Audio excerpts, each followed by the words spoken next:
Good afternoon, everyone. Um, my name is Roland Turrell. I, I work with the Small Farm Outreach Program, which is offered through Virginia State University. And I would like to welcome you this evening to this virtual workshop on diversifying streams of income on your farm. I'm sure something will be said here tonight that would be of benefit to you. Okay, with that said, Mike, uh, you got it. Thank you. Uh, Good afternoon, everybody. I hope everybody's well. I want to thank everybody for coming out and taking time out of their day and out of their week to come and listen to my discussion about diversifying streams of income, the farming edition. And I guess a few housekeeping notes. By all means, if you have a question, please don't hesitate to raise your hand in the chat, or in the using the reactions, or just come off mute and ask questions related to what we're talking about, or comments for that matter. As I stated, I like a discussion more than I like a lecture or just me talking. So if you have comments, thoughts, suggestions, things that worked for you, things that didn't work for you, by all means, please share. Um, Try to stay on mute when you're not speaking. That way, no background noise would disturb my conversation or other people's conversations. Um, and I think that's it. So, without further ado, I am Michael Carter Jr.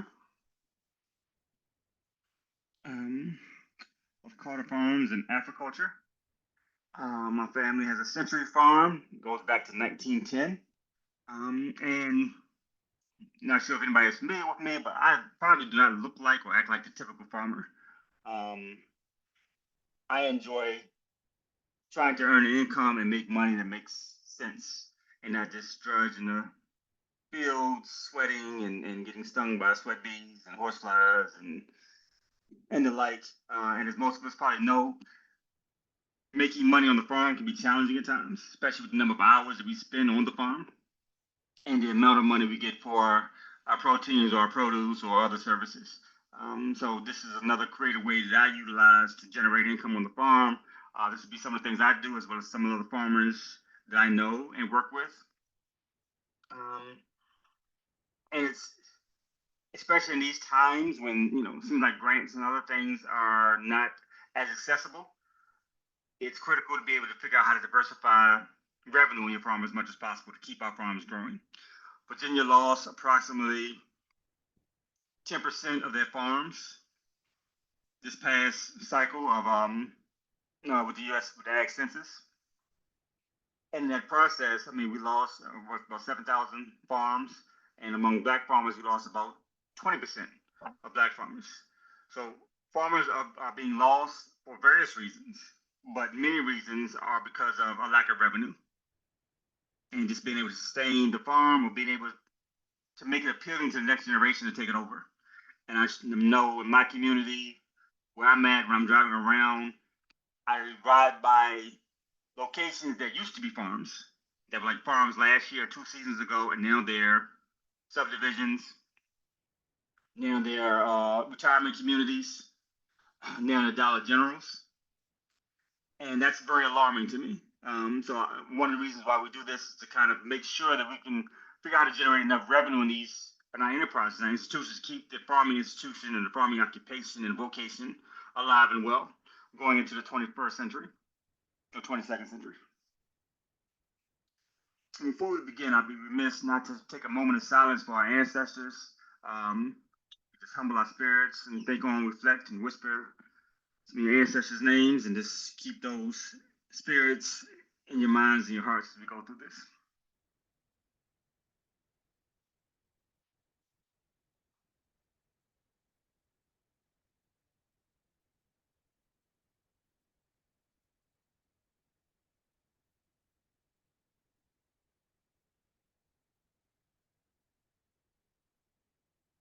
All right.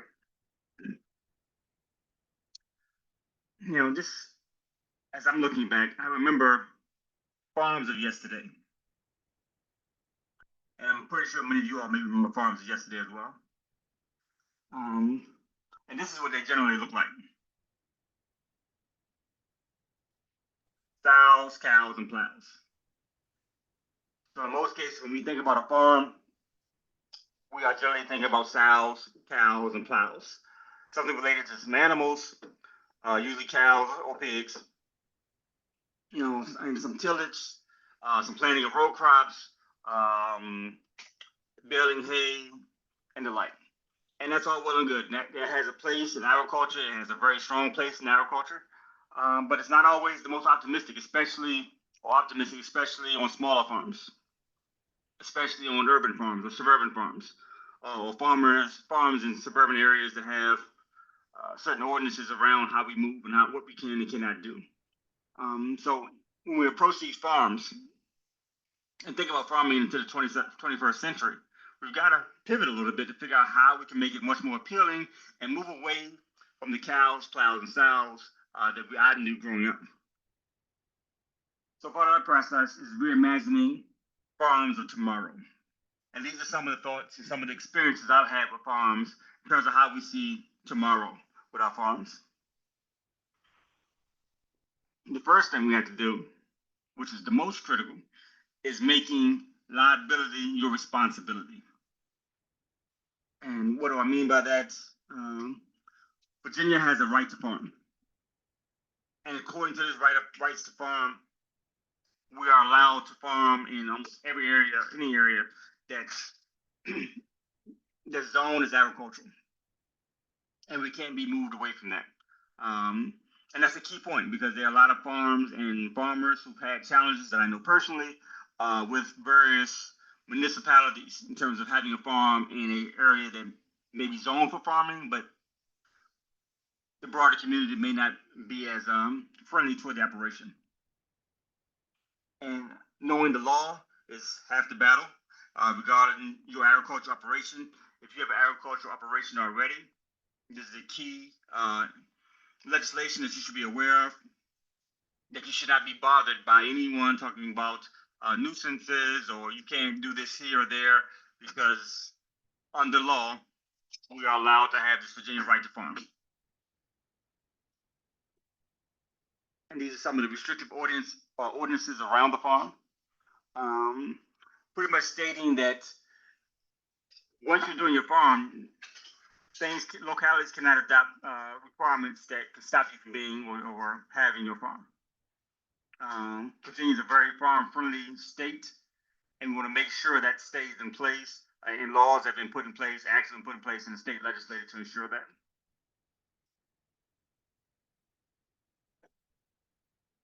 The other key aspect of this is the agritourism activity and liability.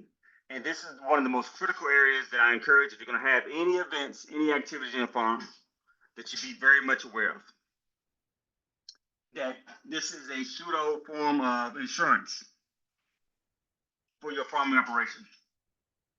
That when you're doing activities on your farm, as long as you have the proper signage up, you are cleared of any accidents that would happen on your farm. If somebody is walking and they slip up and sprain an ankle, step into a hole, step up on cow manure, get chased by a bear, whatever happens on that farm, because it's a farm, it's under the agritourism activities and liability waiver. And I had that definition for you here.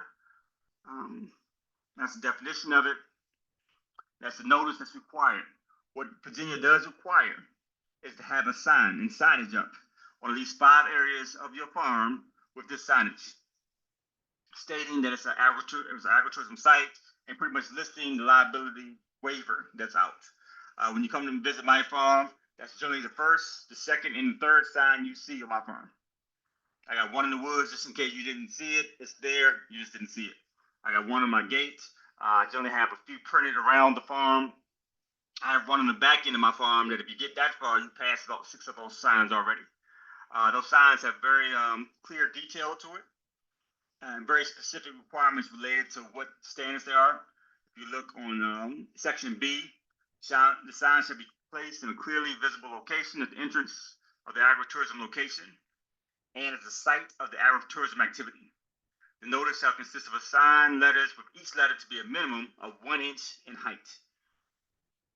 So this is critical to make sure that this particular liability clause falls within range of your farm. As you start doing activities, this is absolutely critical. So if you go to wineries or breweries nowadays, in many cases you'll see a sign up in the parking area, in the front door, stating the sign. Good thing about this sign is that you can get it on Amazon. You can also get it printed yourself. I found the Amazon option a lot easier. And I have them both printed as well as the Amazon version. The Amazon version is a metal sign that can be aluminum or non-aluminum that can reflect or not reflect, and they run between $51 and $62. A small investment long term, and those signs, I know the signs I had printed faded over time. These aluminum signs won't fade, so you can keep those season after season. It's a nice investment into your long term liability and viability for your agriculture institution. And this is pretty much what the sign says. Under Virginia law, there's no liability for an injury to or death of a participant in an agritourism activity conducted at this agritourism location. If such injury or death results from the inherent risks of the agritourism activity. So it clears you of a lot. It also helps you with your insurance when you have that sign up. And if an incident does happen and get reported, it can be stated and we're not liable, and my insurance will also back you up on that as well. The other thing is also having a backup insurance, just in case something happens. Having a agritourism insurance or ag policy on your farm or your land to make sure that if anything happens, you're double covered.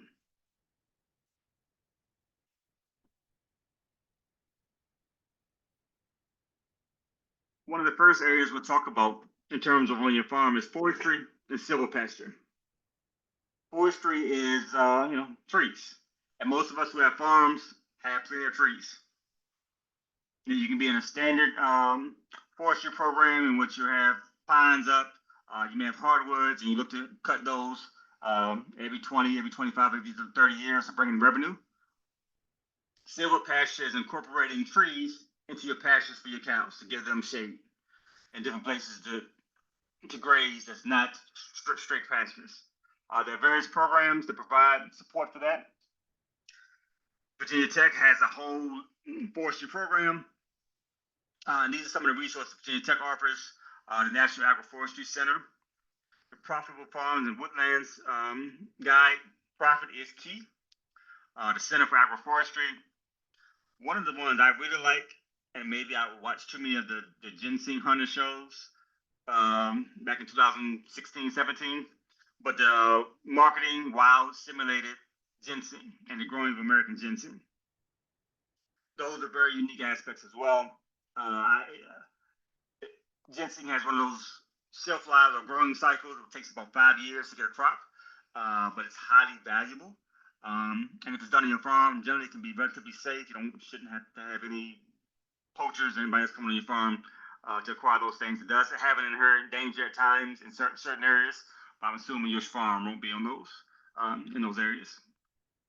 In addition, Virginia Tech also has a nice YouTube channel related to forest farming.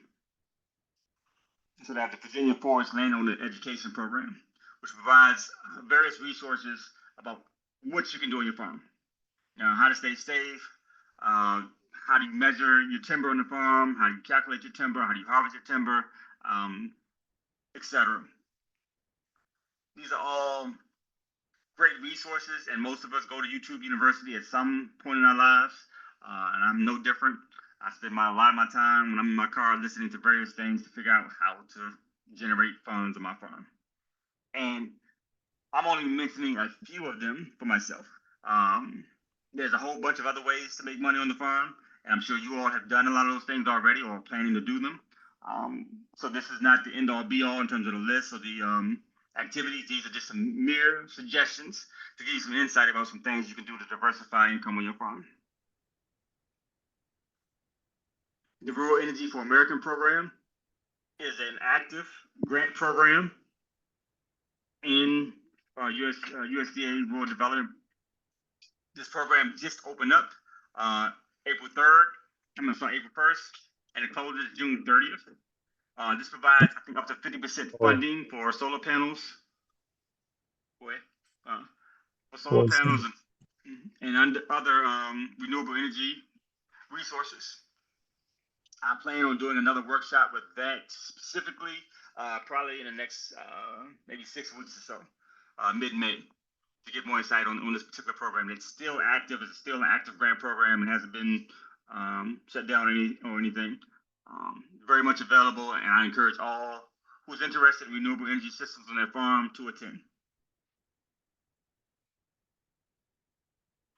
Conservation agriculture. Another way to generate income on the farm is through various conservation programs, mostly conservation easements, which can be done through NRCS, can be done through the Virginia Outdoors Foundation, Piedmont Environmental Council, and a few other conservation programs that specialize in easements. These are some of the links to those programs as well. You can screenshot those if you're interested. All of these programs provide support for your farm. They may have minimum acreage requirements, and they may have various stipulations about what can be done or can't be done according to the easement that you set up. But an easement is pretty much a way to stop housing development or development in certain areas, to keep things in farms or in forests, keep lands in farms and in stores. And it's starting to become much more viable, and they ultimately pay you to keep your land in farmland. So they generally would pay you on average per year what the average acre of land costs in your community per year, to encourage you from not developing that land. For many landowners, especially like in Northern Virginia presently, it's a great source of income for those farmers, or just land farmers or forest farmers, and have these farms, and they get a check every year for whatever the average price of the land is, let's say in Reston or in Loudon, and it's able to take care of taxes and a whole bunch of other things they can do. A great source of income for those farmers. Oh, Mr. Carter, we had a question. Can the links be sent via email? Yes. So, Mark, Okay. I'll send that to you this evening. Or any of the links that's here, and maybe just any of the links that's here, I'll send those to you. And you can send it out to the registrants, everybody who registered for it. Okay, thank you. And this is also being recorded. If you did mention, there will be a recording available. There will be a recording as well, and we can send it. Are you all able to send out the recording as well? Yes, yeah, we can do that. Okay, yeah, that works as well. Yeah. Hey, can you all hear me okay? I got a message saying my sound wasn't good. Yeah. Okay. All right.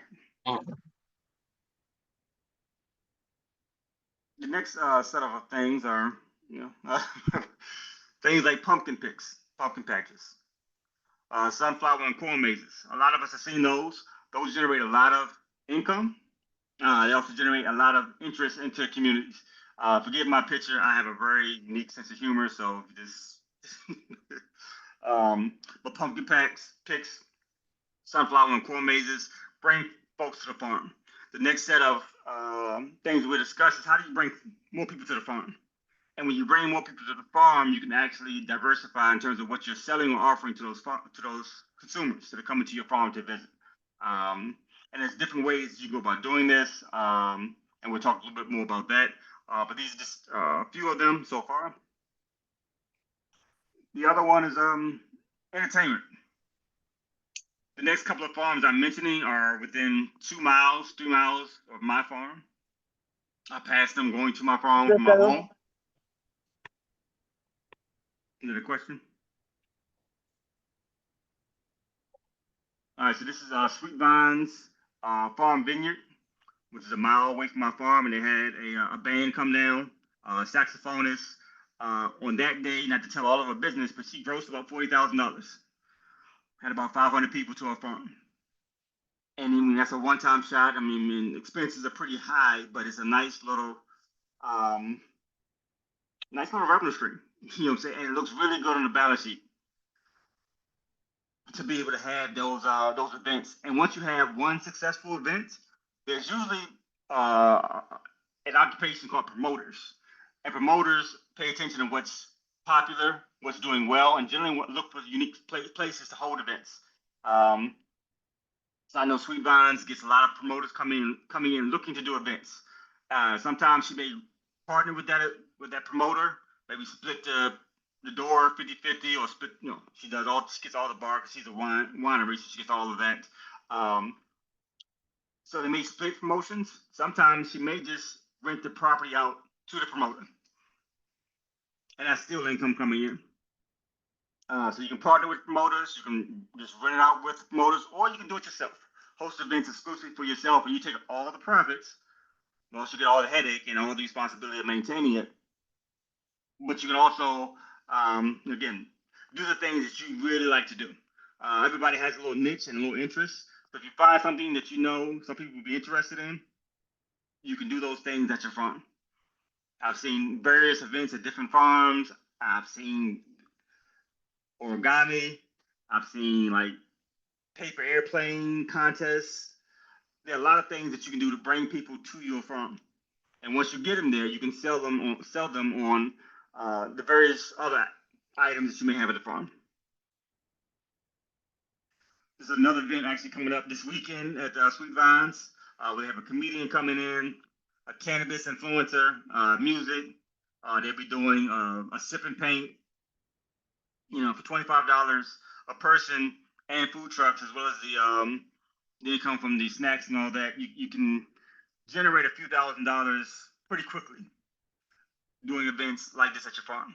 And as things are shifting in the environment, as people are getting older and more mature, they want a place they can go to that's a little more comfortable, a little more natural, a little more quaint and serene, out of the fuss and rush of the cities and the metropolis areas and into more rural areas.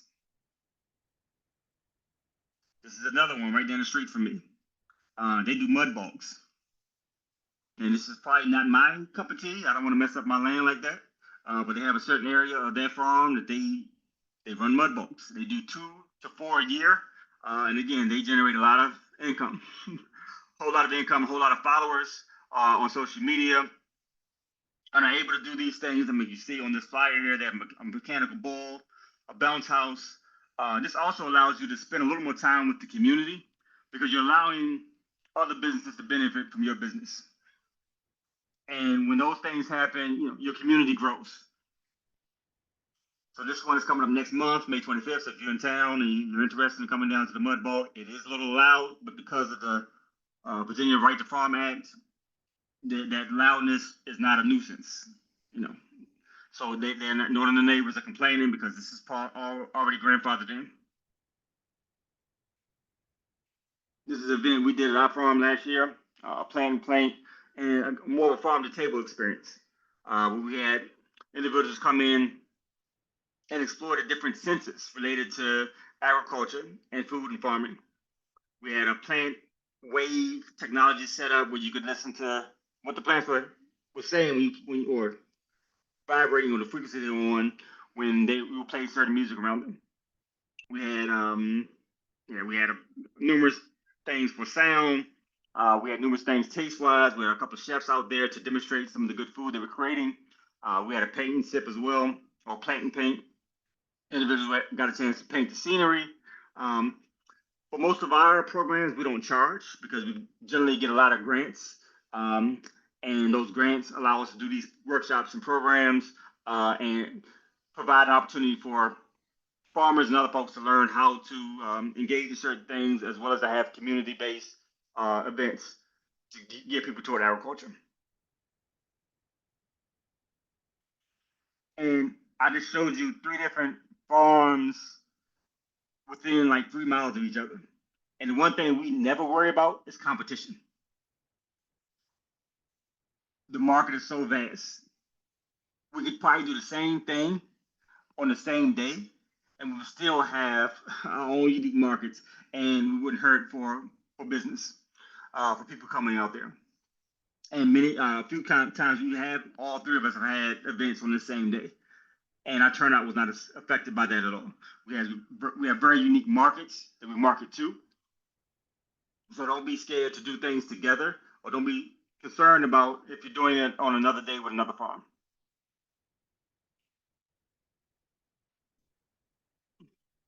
What's becoming a newer trend that I'm noticing on social media and throughout is a derby day or horse riding days and kind of barnyard days where every Saturday people coming out and looking to come to a farm now for a pseudo party, a social event that allows them to get together safely, uh, to engage in a different type of activity. These are great first date or dating ideas. Couples come out, families can come out, and get exposure to what you have going on in your farm. This here is in Ashland, Virginia. I think that's coming up in about 2 or 3 weeks. This is Mason Estates Farm. They're about a 2-acre establishment, but they was again generate income. $25 a ticket. They have a cigar station, a bouquet bar, candle making, honey and jam, charcuterie experience, photo photography, and then line dancing. These are things that can be done with little or no charge. When you have other vendors coming in, and there's a question in the chat here: how much parking would you have to dedicate um, to these farm agritourism events? That's a great question. For me, I have a dedicated parking area, which probably can hold about 30 cars and a potential backup area that can hold another 20 potentially. I would encourage looking at when you're looking at parking, thinking about how to how much area that you have, and that can determine pretty much how you market it. If you don't have a lot of area for parking and you don't have a lot of street parking, that could be an issue, and you may want to consider some things before you have a larger event. I've also seen circumstances where people park on the road or the street to get to the activity, and I've been one of those people found up parking lot or parking on the road between the ditch and cars going by, kind of just recognize that and slow down and try to make sure they don't hit it. But when you're another thing you could possibly do with parking is work with a neighbor, work on a shuttle. I've done events where I've done shuttles from a area that had much more parking, and that shuttle could bring them back to my farm and back and forth. And I've done that numerous times with either church parking lots. I've done that with the winery, which is about a mile away from us, and those things work out well as well. So you can work out ways to communicate that issue, because parking can be an issue if you're in a tighter area. If you're in a more urban area, parking on the street, just let people figure that out on their own. I've been to many agriculture festivals in Richmond and Charlottesville where I had to find my own parking. Yeah, hayride as well. Hayrides are a great experience for a lot of folks. And again, these are just ideas that bring people to the farm. And you can add, you can have a free hayride, you can have a pay to ride hayride.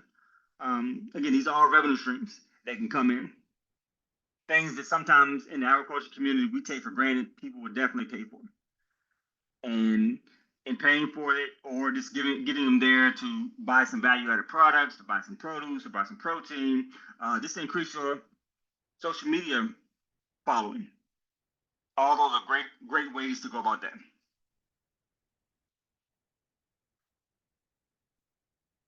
This next event, this is a bonfire.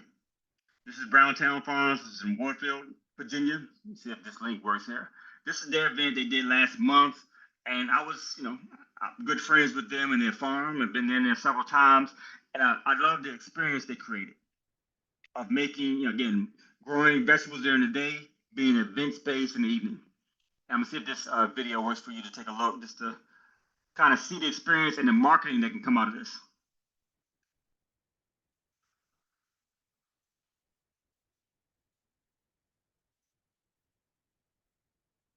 You may not be able to hear it because I don't have my volume on.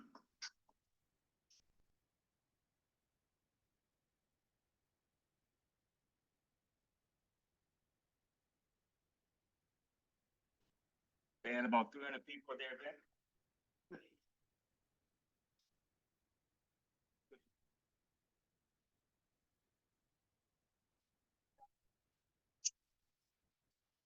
Can you see that? You said my screen sharing is paused. Ah, goodness. All right. Give me a second. Let me try that again. My bad.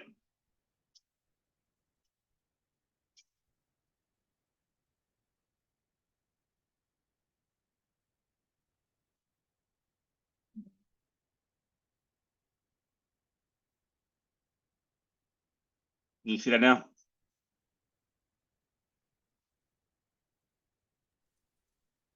Yeah, we can see it. All right. My bad. I'm going to see if I can start over again.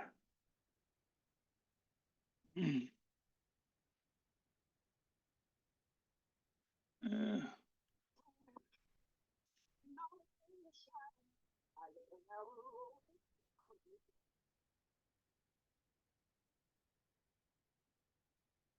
oh.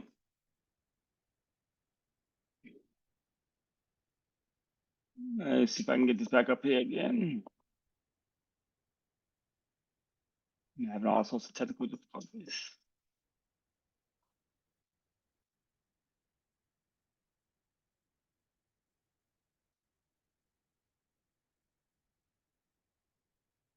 It's a farm. They created some opportunity just around being an event space. In that event space, I mean, it drew 300 to 400 people. Right now, farming, line dancing is very popular in certain communities. It's a great opportunity. Great opportunity. So you can kind of get a good idea of, or at least a small idea of some of the options that you can do. Let me go back to the other page here.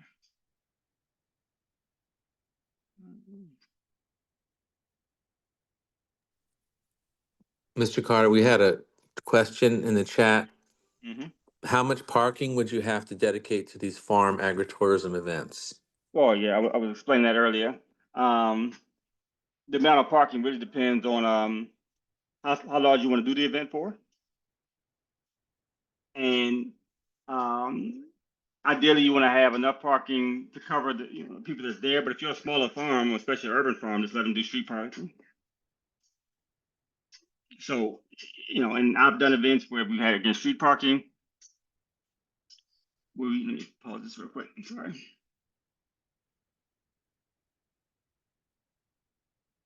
Not bad. I've done events where we've done street parking.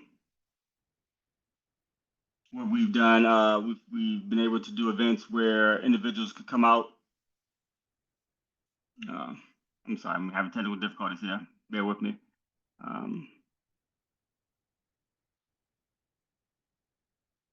Just let me get back to my slide there.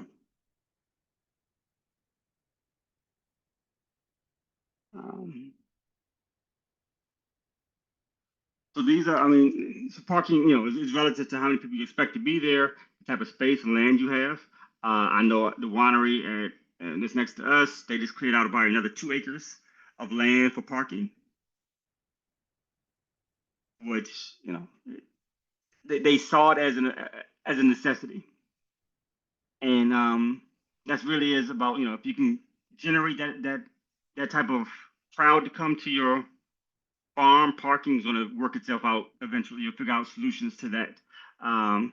It didn't start off like that with them, but over approximately 2 years, 3 years of continuous events, they got to the point of having to clear out acreage to be able to provide more parking. Another thing, that we're going to do at our farm is our car, truck, and bike show. These events as well, totally non-farming, but bring out huge crowds. People who love to see old cars, exotic cars, to come out and experience these at your farm. And again, having your value-added products, possibly adding a hayride, adding some other things that you may sell or provide, or just getting, again, a list of names for your social media list, for your mailing list, invaluable. And these events usually don't cost too much in terms of car, truck, and bike show. A lot of times it's just trophies involved, not necessarily cash. You're getting more people involved if cash is involved. And in almost every case, the cars themselves pay to participate. So again, that's a revenue generator. And one of my cars is in this picture here. And we paid $20, $15 per car, $25 per car to come and park for the most part and be judged and ultimately win a trophy at the end. So if you provide some trophies, you'll be surprised how many people show up with some really nice cars to win that trophy.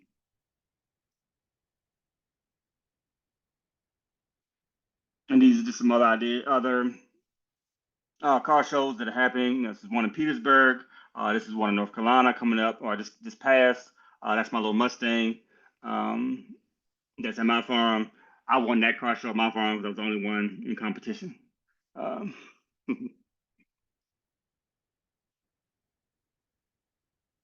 farm to table experiences. A lot of us are doing things at the farm. Doing dinners at your farm can be so rewarding, but so profitable as well. We've done things like a pick your own to eat. We can work with chefs. You pick you have them pick it themselves, or have your guests pick those the crops, and have a chef prepare those things. We've had them catered. We've had them with live chefs. And those experiences, that what we charge generally for these type of experiences is about $100 a plate. We provide 2 to 3 courses of meals. We make sure the meals are going to be top notch. But it's a fundraiser for the farm. It's an activity and it's an experience. Not a lot of people nowadays pick what they consume, what they eat. So in this reality of picking what you can eat, people pay for it and don't mind paying for it. We generally theme ours or have conversations around ours, so it's definitely a farm to table dinner and discussion.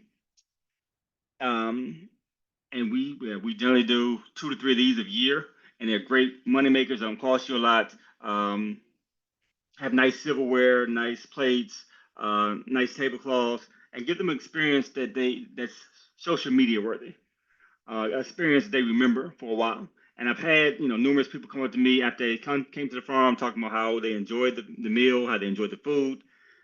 Sometimes I don't remember them being there, but they knew they were there, and they let me know about it when they see me. Event spaces, having weddings on the farm. Um, those are, I mean, great money makers. If anybody knows, anybody got married recently or financed or looked at how much a wedding costs and how much a wedding event space costs, they're very expensive. And I've seen weddings again at our winery. We haven't done any at our farm, but they're charging $5,000 to $7,000 for the venue.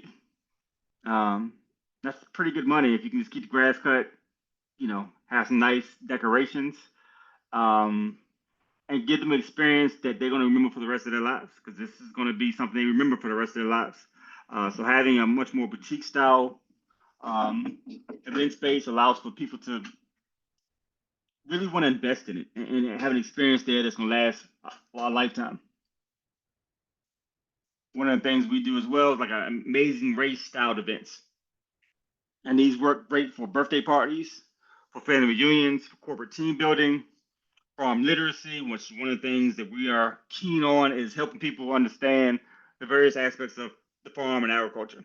And these race-like activities engage them in that manner. Schools love it. I would definitely say the corporate team building is a great way.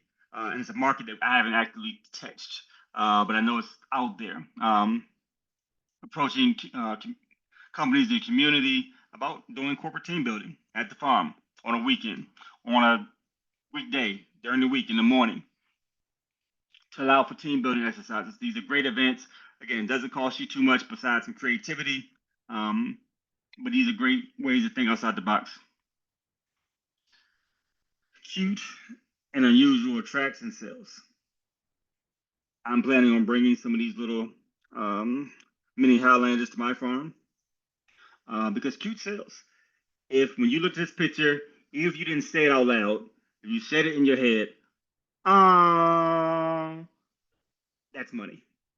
People are willing to come out to the farm to take pictures.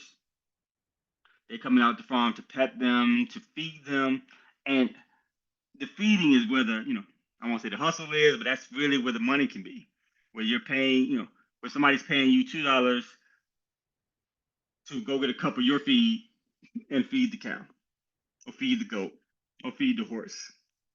It's a feed that you've already paid for, so they're helping to reduce your feed costs to have that experience of feeding that cow, or goat, or rabbit, or whatever that is.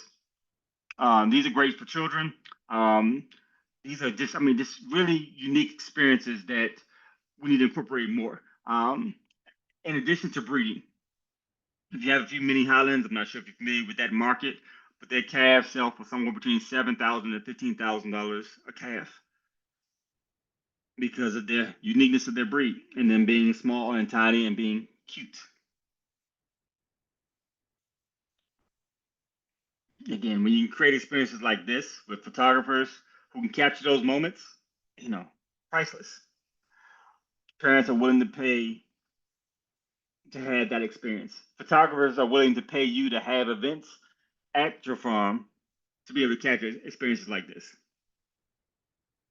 That pictures says 1,000 words, and pictures offer thousands of ways to create income on your farm. Utilizing the old equipment on the farm.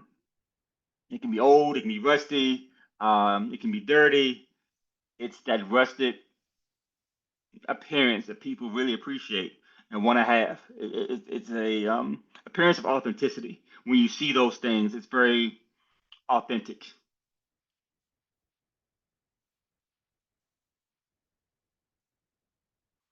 And I'm not a good photographer, but this is one of my sons on one of the tractors at the farm, and I was like, I wanted to catch him on the tractor. Again, photo shoots, graduations, weddings, couples, engagement pictures, Christmas cards, fall cards, holiday cards. We all, and I think some of us, I know for myself, I don't always appreciate the beauty of my farm because I'm there every day. And others who come there talk about the sunset, talk about how beautiful it is, how pristine it is, and all I can see is work. The fields need to be weeded.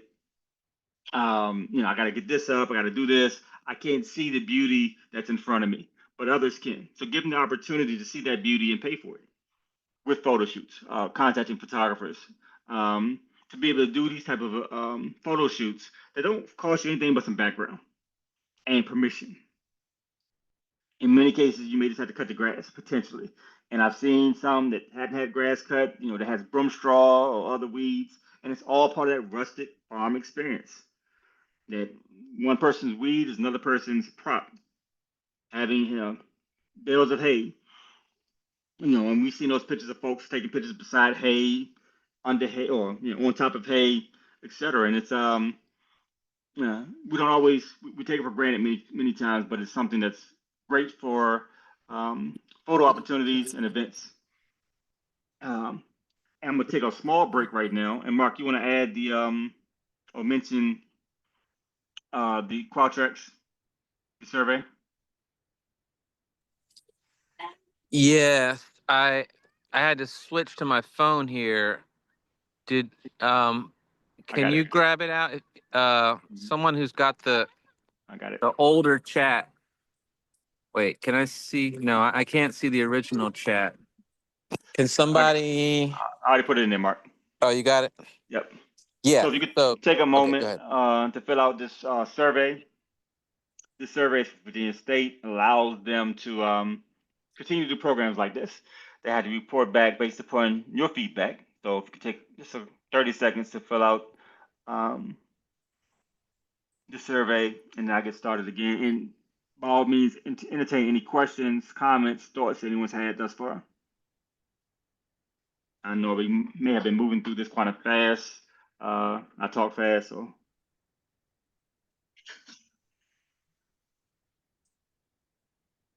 Any thoughts, questions related to what I've shared thus far?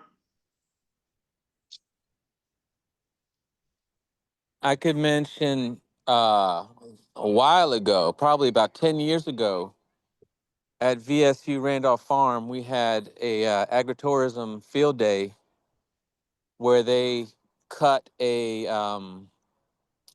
corn maze Mm-hmm. and they had some fee fishing. So that was just a demonstration of, you stock the pond with fish, and then people come and fish, and they pay by the pound. Mm. And they had a petting zoo with some Mm-hmm. cute animals. And then they had a guy come in from Delaware. I had never seen this before. He shot pumpkins out of a cannon. It was called the Pumpkin Chunker. And I don't know if he's still around or not. I remember he was from Delaware. So that was the big draw. Everybody wanted to come, but actually because of safety reasons, he couldn't let people, pull the trigger to shoot the pumpkin. He had to do it, and people just watched. So, but it was a big draw though. Indeed, I can imagine that. Yeah, that pumpkin chunking may not fall under Virginia liability coverage, at least pulling the trigger. Like, that could be pumpkin side. To get my dad joke, sorry. Um, but I yeah, most those. of most of the pumpkins, they just kind of disintegrated because he put a target way down the end of the farm. He was trying to hit it, but most of the pumpkins just kind of came out and just kind of fell apart. Mm, gotcha. But these are experiences that individuals have. How long ago? You said 10 years ago, and you still remember very clearly those experiences. So we have the opportunity to create these experiences for others that last a lot of times a lifetime. I'm not sure if many of you all have been on farms in which you've had an experience that you still can remember today. I remember when I was like 9 or 10, going to a farm and milking a cow. You know, remember that smell, remember the udder, the pull of the udder, the splash from the milk into the bucket, the sound of the milk, especially when it's an empty bucket initially. Those are experiences that last a lifetime. So we're not just trying to do this for financial reasons, even though that's a great part of it. The other part is creating experiences that we are a viable, impactful part of our community, no matter what community you're part of in the state of Virginia and throughout the region. And we create experiences that provide lifelong learning and exposure to things that most people just don't get a chance to be exposed to and are very much interested in. Anyone else have any thoughts, questions? You're a quiet bunch. It's okay. I only have a few more slides to go. We're gonna keep going through. The next type that has become much more popular over the last few seasons. Malik. Sorry, I was struggling to raise my hand and unmute myself, but It's okay. How you one of doing? I'm good. I'm good. One of the things that I've even trying to just like get my family to realize as well is just the multiple revenue streams that are potentially available to the farm. Because for a lot of my family, I'm also a first generation farmer when it comes to these things. So when they think about a farm, they think about just like fruits and vegetables. And for them, they're like, well, how are you supposed to make any money off of that? So even just the introduction of my value added products has been like one of the ways that they've been like opening their mind up to it. But I'm very glad like I attended this workshop because we've been bringing up some of the other like topics and ideas that I've had, such as like the hail bale rides. I wanted to do like a monster truck sort of rally or something like that. But it's really cool because I can now show my family these various like revenue streams that are available for us to on the farm, so that it's a little bit easier for me now to go out and get the land. So it's not really so much just a me battle. It's like now they can actually see like, yo, there's actually multiple ways that Melissa able to create funds, and we can also invest into this as well, so that we could also figure out like the multiple revenue streams that are available on the farm. And it's more than just fruits and vegetables. So yeah, this is really awesome. Thank you. Thank you, Malik. Appreciate it. And that's would it be a first generation or fifth generation like myself? You know, we've got a responsibility to show agriculture in a different light.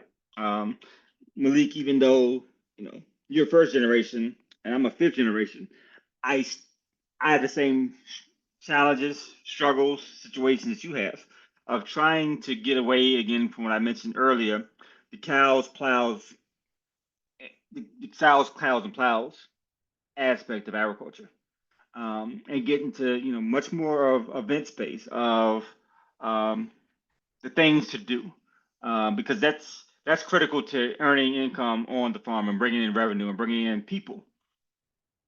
A lot of these events, there are vendors that pay. I know how we do it and how others I know do it is that they don't charge vendors to come out, and then they just ask you to do a social media post to highlight. Others may charge a vendor to come out, and either way, that's income, revenue, or exposure for you and your farm.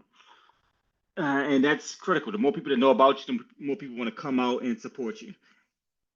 And that support doesn't always happen with their presence there. Occasionally, I get a random PayPal drop or Cash App drop. Hey, I love what you're doing. Here's a little something for your efforts. Like, wow, thank you. That individuals, if they can't make it, sometimes they just want to support. Or I want to buy a few tickets for this event. Or those, maybe those who can't afford it, or somebody comes up and may come a little short, pay it forward. But these are all opportunities where if you don't do anything, nothing comes to you. So we've got to be active in making sure that we provide these experiences at our farms to generate more income, more exposure, so people can support us in the ways they feel most comfortable with. Camping and glamping hosts are probably some of the newer things that have come up over the last, I'll say 5 years or so. There are several companies that provide like a better term, an Airbnb for campers and glampers and RVers. Hipcamp.com is one. I believe they pay like $30 to $50 a night for individuals to come out and camp. And that money can go from 30 to 50 to as much as 100 to 150, depending on the amenities that you have at the farm. There's sites, or there are individuals who are kind of roughing it and say, okay, we don't have anything besides a tent. That's cool, and we'll make it do. We pay a certain price. If you have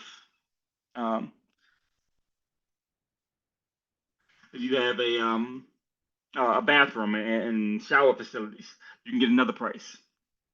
If you have actually an Airbnb or your own tents there, you get another price. So all of these are great income streams. And as we go into 2025 and beyond, having these experiences for individuals, and this, where I'm at in Orange County, Virginia, it's one of the highest tourist areas in the country because of Lake Anna. And individuals are coming from around the country to go to Lake Anna to spend a few days, and they need a place to stay. They need experiences on top of that. I know I do Airbnb quite a bit, and if you ever notice an Airbnb at the bottom of a certain place, especially if you're in a rural area, there's other things they suggest you to do. Those other things could be things you do. I've seen more than enough goat yoga, petting zoos, play with goats, farm tours, etc. Those become great marketing tools. And again, great income streams that you didn't have to do much for besides creating an account with Airbnb or with the partner host. So Hipcamp is one of those. Tenter is another. Farmstayus.com, thedirt.com. RVs, another really great group of individuals that come through. Harvest Host is another great one, but RVs, you got RVs come in, and they're very mindful of, they're very, I would say, neat, organized, mindful of the damage they can cause, and making sure that their place is left a lot better than how they found it. And again, depending on if you have, let's say for RV, maybe not an RV park, but an RV visit, if you have a site for them to, a septic site for them to release the septic out of their tanks, you get a certain price. If you just have a straight site and they have to take the septic with them, that's another price. But these are all opportunities, and individuals, especially for like RVs, that can be year round. A lot of the other things we're mentioning is probably much more where weather is a little warmer, pretty much from spring to fall, maybe early winter. RVs are year round; they're always inside. So you turn on the AC in the summertime, turn on the heat in the wintertime. But they love that experience of seeing places like your farm, having that experience, having those things. This is another one I'm going to try this season: cornhole tournament. And these bring out a different market who may not always be interested in agriculture, but these are, again, viable ways to bring people to your farm. And they have cult followings at times. And this for a little bit of money. And again, it's an entry fee: $10 for singles, $20 for teams.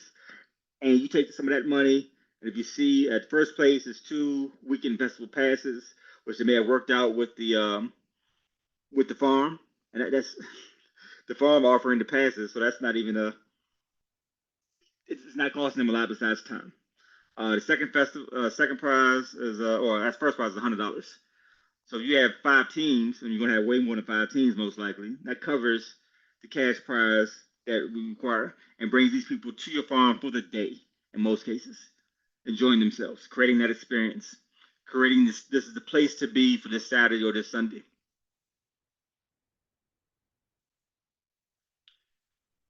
I kind of thrive on education. So I enjoy bringing children and adults down for educational activities on the farm. We do various trainings, various workshops, like this one that we're doing tonight. And then if you're really fortunate enough, you can arm wrestle children. And this is one of my favorite pastimes, not just arm wrestling them, beating them. I'm like a children's arm wrestling professional.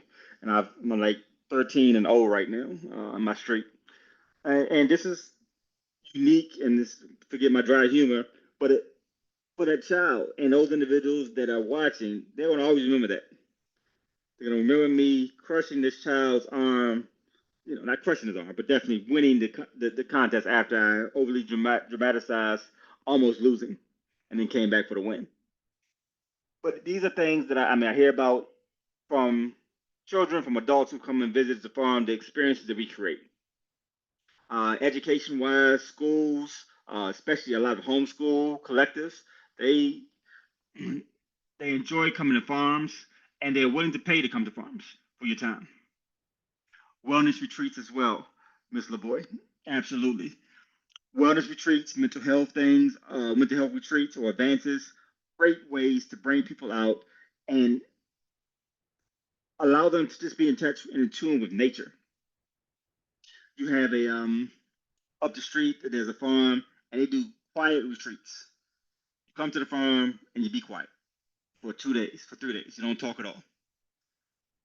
I would be perfectly fine with that. And she charges a nice little bit of money for you to be able to come there, turn off your phone, and don't say a word.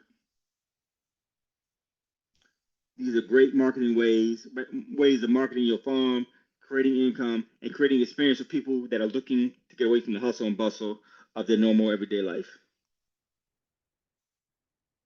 We've done cultural exchange. That's me in the pseudo middle row. And this is a group from Tibet, Nepal, northern India. And this is the Tibetan, UVA Tibetan Entrepreneurship Fellowship. And these young entrepreneurs came to my farm, I want to say last June. And this was, I guess, a 2 or 3-fold benefit.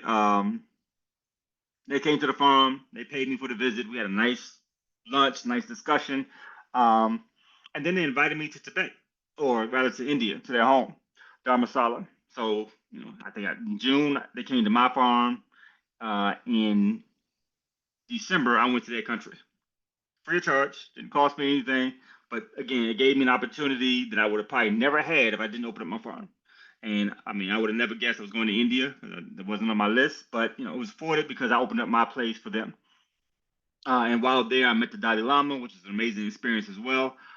Those are, experiences that happen when you start to open up your farm to these opportunities.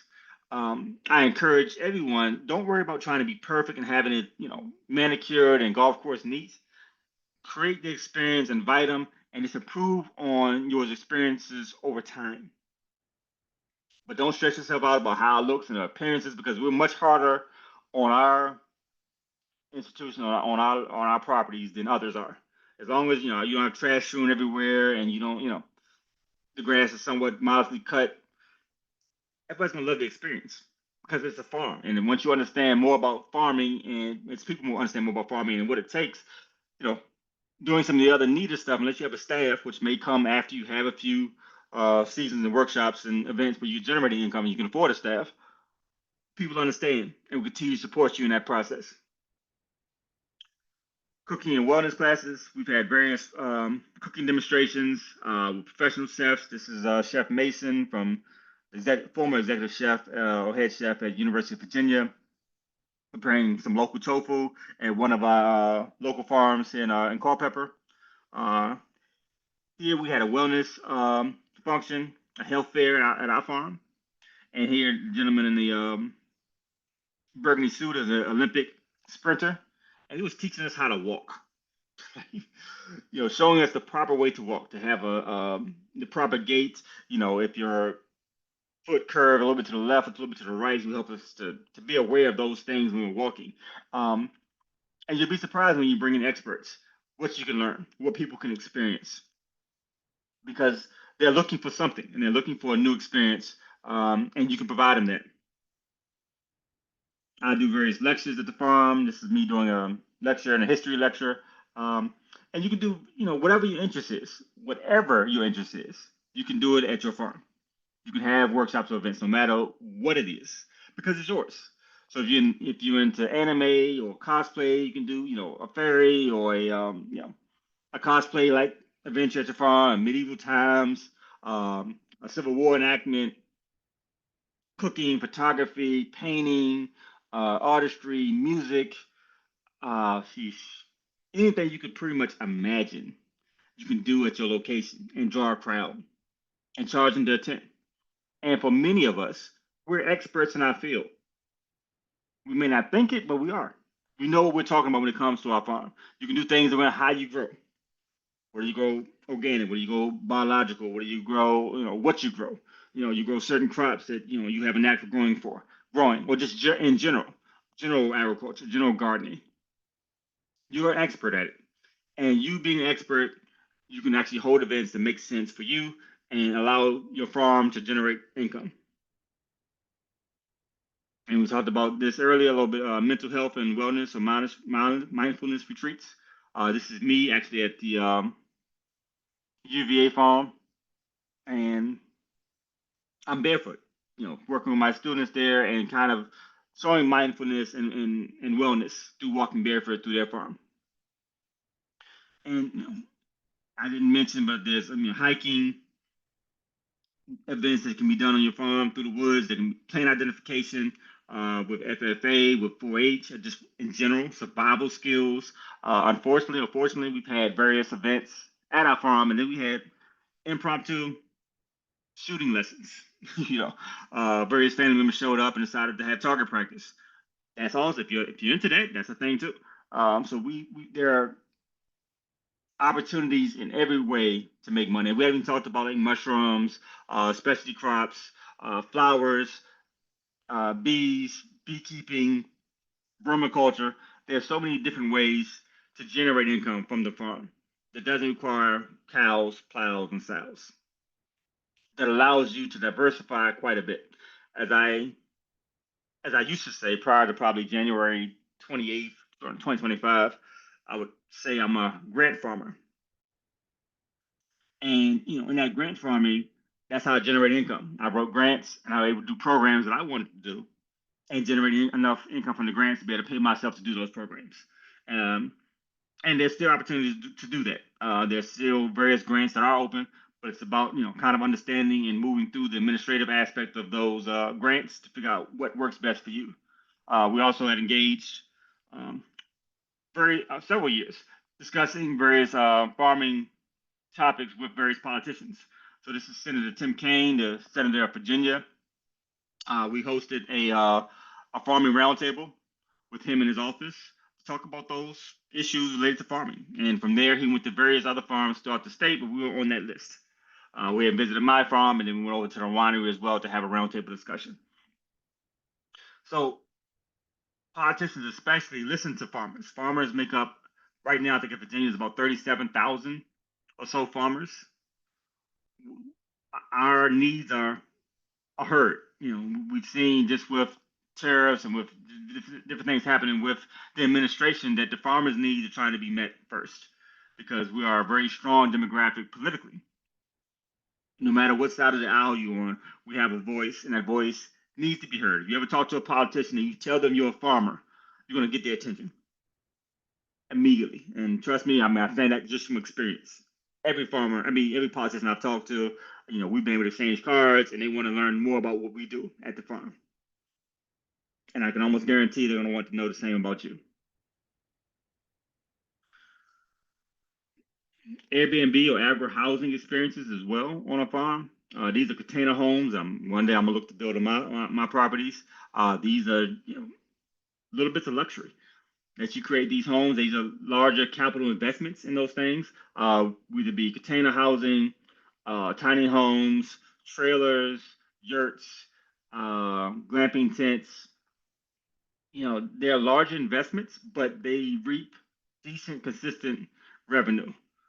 If you go on Airbnb now or your Verbo now, you'll see, homes or I've $200 to $300 a night easily in rural areas where you have these farming experiences, or at least $150 to $200 a night.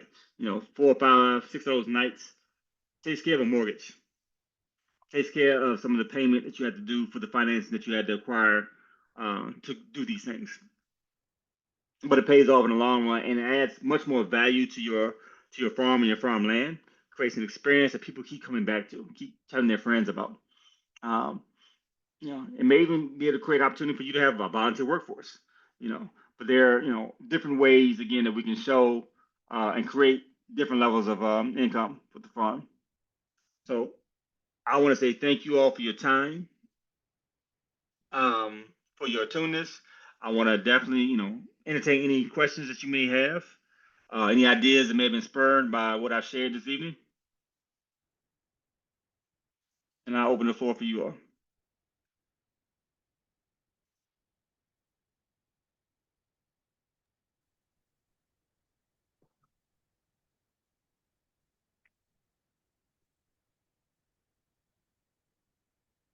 And don't let everybody speak at once. And if there's no questions, I'm good with that too.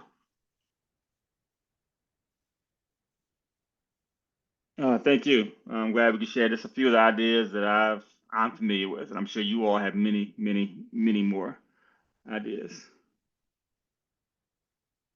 Mike, I just want to remind everyone, if you have not filled the survey in the chat box, please do before you leave. And I'd like to personally thank everyone as well for attending this workshop. And I know it's got me thinking, and I'm sure some of it has hit home for a lot of you all. Thank you. Oh, no problem. There's a couple more questions in the chat, Uncle Roland. I'm gonna share my screen real quick just to. Hey, Mike, while you're doing that, I just want to say thank you rather than type it in. I prefer to say it like you're saying, make it a discussion.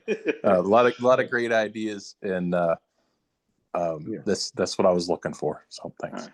Oh no, thank you. Appreciate you coming out, and hopefully you can implement some of those ideas this season or next. And this is my contact information here. You can call me. Well, my phone number's not there. You can't call me. You can email me. You can go to the website. You can follow us on Facebook or Instagram. We'll be doing several of these ideas this season for sure, and the coming seasons as well.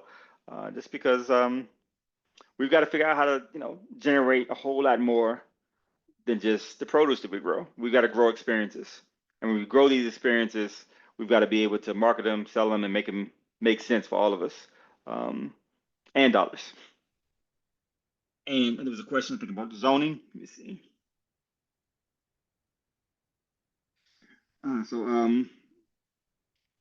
Zoning requirements for the housing offered. That is tricky depending on what the land is. For zoning requirements, if it's, let's say for where I'm at, in every county and jurisdiction is a little different. Where I'm at in Orange County, if I put a tiny house, a structure on the property, it has to be on 2-acre lots. I can't build smaller than that in most cases, unless it's on a main road and it's not there's something related to family, which I could probably work out. For like glamping tents or trailers or even various type of containers, that doesn't cost anything. I mean, that doesn't require any type of zoning permit. zoning requirements. And there are always loopholes around zoning in many cases, especially out here in the woods. Um, so I've worked through various things with um, tiny homes. There's a resort around not too far from here who sells some of their old trailers. There used to be housing trailers. You can buy those $2,500 to $3,000 and redo them, and that's no zoning requirement whatsoever. Um, as long as it doesn't have a foundation, or is not a brick and mortar larger establishment, a tiny house with a foundation, you have to do those zoning requirements and meet the requirements of that particular jurisdiction. And every jurisdiction in the county is different, or in the state rather is different. Um, how do I market my events? Really through social media and word of mouth, as well as email. Social media is usually the most effective in terms of getting word out to individuals, a large amount of individuals. So when I first started, I may do possibly $100 to $200 budget for mailing, but I may touch somewhere between 6,000 and 20,000 eyes in that process. And that's not bad for that type of investment. And what happens when individuals come to the website, they put in their email address. We capture their email so I can have a direct email about that event as well to everybody who's on our email list, which allows me to have a little more targeted approach. Occasionally, I may put up a flyer in a church or a post office in our rural community. And then we do things on but social media is by far probably the best. More people spend time on their phones, unfortunately, than anything else. So this is a great way to get in front of them, even though your own ads, your own, posts about your event. If you decide not to do marketing per se, just do a post about your event on your story. Have your friends and family share it. But that's usually the best type of marketing. And then at your events, if you can, especially as you start to have large events, have media there or a photographer or videographer there to be able to capture those events and then chop it up into marketing segments so people can see exactly what you offer, what experiences they missed, and what they need to come to next time.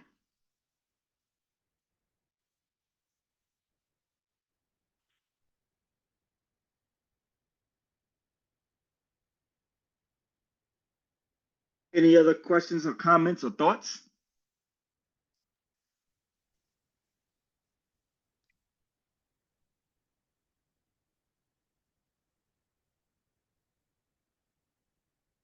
All right, well, I had one more question for you. Malik, go ahead. Yeah, I was wondering, for as far as like the initial startup cost and everything like that, especially navigating like grants and everything, is there like a workshop that you guys will be having in the future that sort of like aligns or educates people on like how to start up their initial costs for their farms, or any like navigation around like the current grant processes and stuff like that? No. Okay. And I say that only because I have no idea how to navigate it right now. Yeah. And no one, our industry has been greatly affected by this because a lot of us who do events and activities has started to get into grants and grant funding, whether they were in it for a while or just got started. And because of the level of uncertainty in a lot of different areas related to that, I don't have any suggestions. I will say how I started initially was off my shoestring budget, off my own personal savings and income putting into it.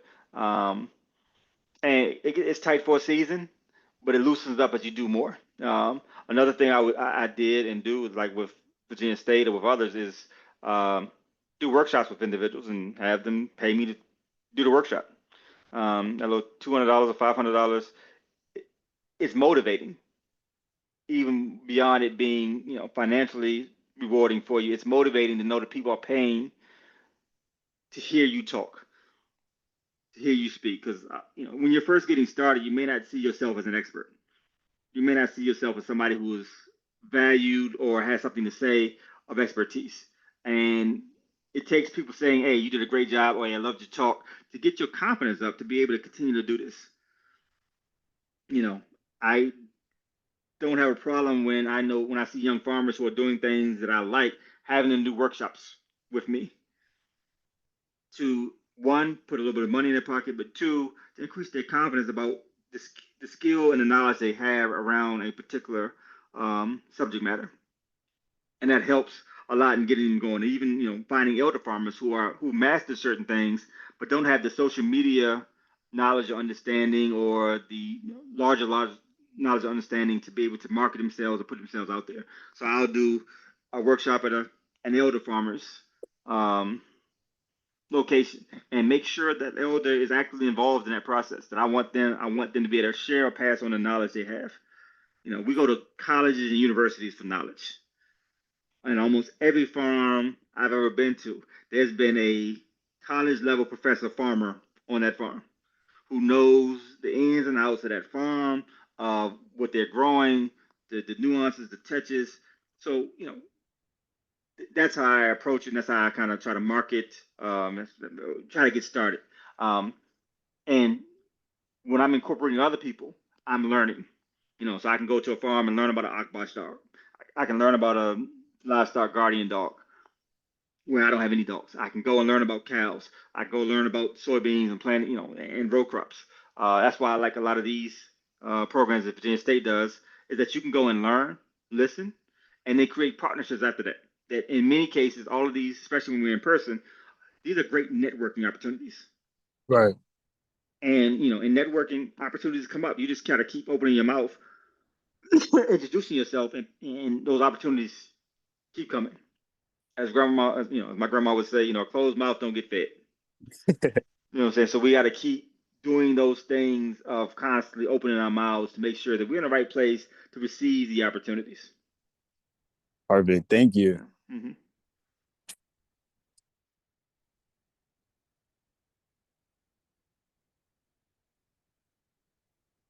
Any other questions or comments? I just have to say that your comment about the LGDs made me laugh, because that's an education in negotiating with animals on a regular basis.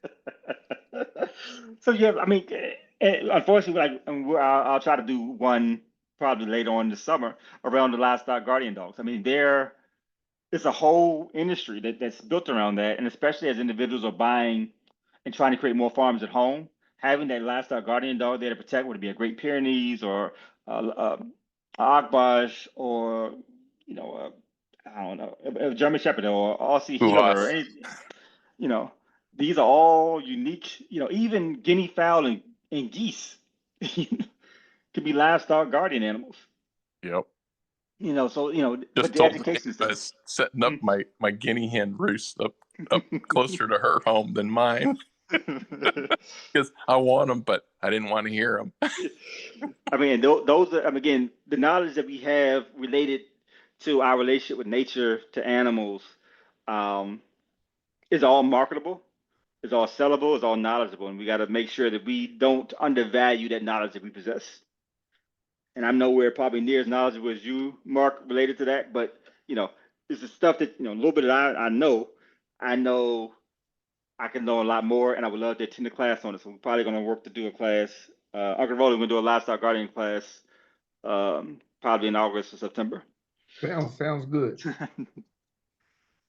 I just would like to remind everyone, if you are interested, next Thursday, the 24th, Mike has another virtual workshop on expanding your market. So if you are interested, you can register for that one as well.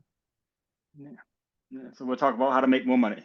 As a farmer, or as a person who is in agriculture, I know I can't do this without making income.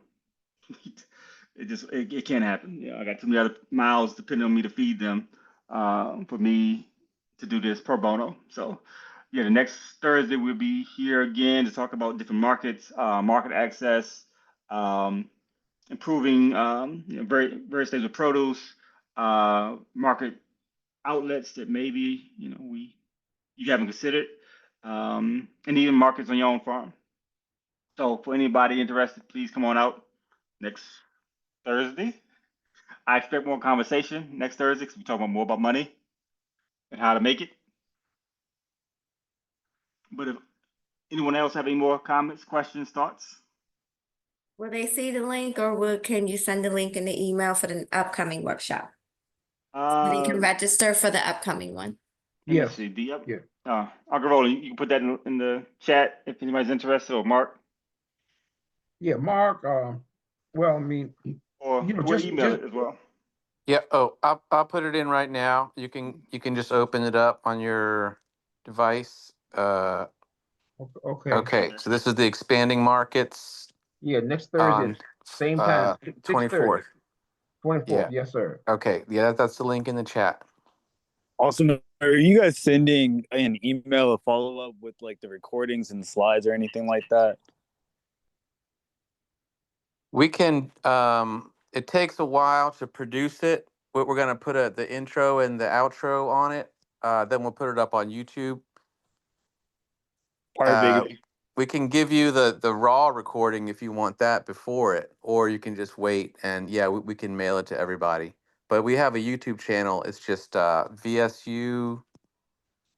What is it? VSU Co-op EXT, I think. Yeah, 1 second. Perfect. And if I could definitely get a copy of the slides just so I can go back through and make sure I add some of these attributes to my farm plan. No problem. I'll send Mark, I'll provide you a PDF of the I presentation. would love that if possible. That would be amazing. Yeah, we'll get that out to you. Thank you so much. I appreciate it. No Thank you. problem. Well, if all hearts and minds are settled as we did in my church growing up, we'll move to close. So thank you all for another great evening. By all means, reach out to me, contact me if you have any other questions, and hopefully I'll see everybody next Thursday. In the meantime, enjoy this great weekend coming up. Get out in your farms and weed. That's what I'll be doing. So thank you Thank so you, much. Mike. It was Thank really you. awesome. Thank you. Thank you.